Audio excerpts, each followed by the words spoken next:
Hi hello అందరు ఎలా ఉన్నారు బాగున్నారా? వీడియో ఏంటంటే వెదర్ మంచిగా ఉన్నది. వెదర్ చాలా కూల్ ఉంది. ఇప్పుడే నిన్న మొన్న బాగా ఎండ బాగా కొట్టినాయి. ఈరోజు మా బావి దగ్గరికి అయితే వచ్చేసిన, నేను పొలం దగ్గరికి అయితే వచ్చినాం. మాట్లాడితే మూత మీద వాత పెడతా. నోరు మూసుకుని కూర్చోండి. అంటే ఏం లేదు ఫ్రెండ్స్, ఇదే ఇట్లా పెడతారు మామూలుగా. చిన్న 4-5 రాళ్ళు తీసుకొని ఇట్లా పెట్టేసి వీటికి బొట్టు పెట్టేస్తారు.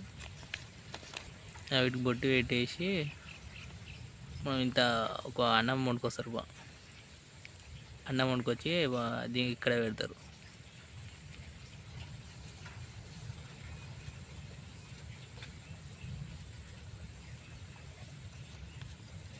ఇక్కడ మా అమ్మ బొట్లు పెడుతుంది చూడు. మట్టిలో బతుకుతావు, మా కోసం బతుకుతావు, మట్టిని దైవంగా కొలుస్తావు, పైరును ప్రాణంగా భావిస్తావు, నీ స్వేదంతో నేలను తడుపుతున్నావు, నేల నుంచి సిరులు పండిస్తున్నావు, వాన చుక్కల కోసం పడిగాపులు కాస్తున్నావు, కరువుకు రక్కసితో నిరంతరం యుద్ధం చేస్తున్నావు, కష్టపడి పంట సాగు చేస్తున్నావు, గిట్టుబాటు ధర లేక రోధిస్తున్నావు, అందరికీ అన్నం పెడుతున్నావు, నువ్వు మాత్రం పురుగుల మందు సేవిస్తున్నావు, నీ నవ్వు మాకు సుభిక్షం రైతన్నా, నీ కన్నీరు మాకు దుర్భిక్షం రైతన్నా. రైతు బతుకు మారాల్సింది చిత్రంలో కాదు, రైతు బతుకులు మారాల్సింది వ్యవసాయ క్షేత్రంలో. రైతు పడని కష్టం లేదు, రైతు చూడని నష్టం లేదు, రైతు చూడని చావు లేదు, మనకి అన్నం గురించి ఎదురు చూసే రోజు వస్తే తప్ప రైతు విలువ తెలియదు.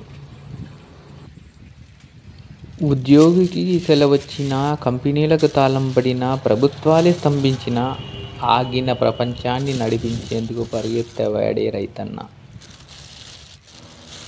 వ్యవసాయం అనే పదంలో సాయం ఉంది, అగ్రికల్చర్ అనే మాటల్లోనే కల్చర్ ఉంది. ప్రపంచానికి కల్చర్ని, సాయం చేసే గుణాన్ని నేర్పిన ఒకే ఒక స్ఫూర్తి రైతన్న. వ్యవసాయం కన్నా మించిన వృత్తి ప్రపంచంలో మరొకటి లేదు.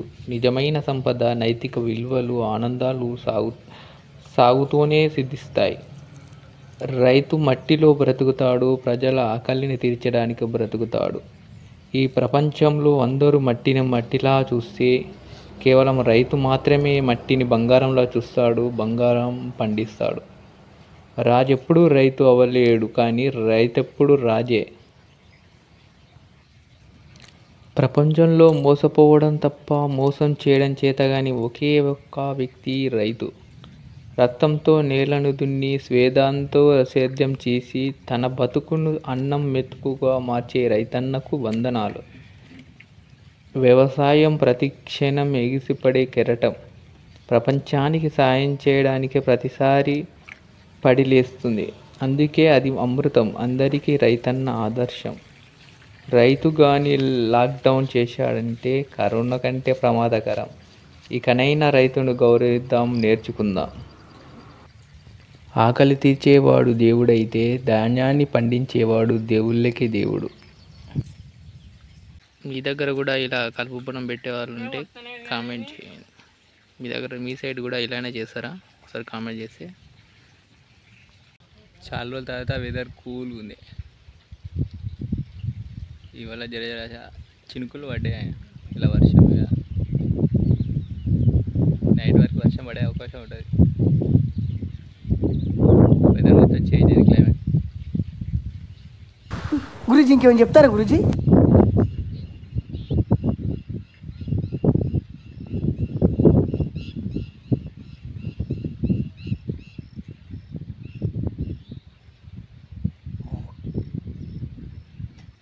ఇంతటితో ఈ వీడియో ఎండ్ చేస్తున్నా ఫ్రెండ్. మళ్ళీ నెక్స్ట్ వీడియోతో వస్తాం. ఓకే.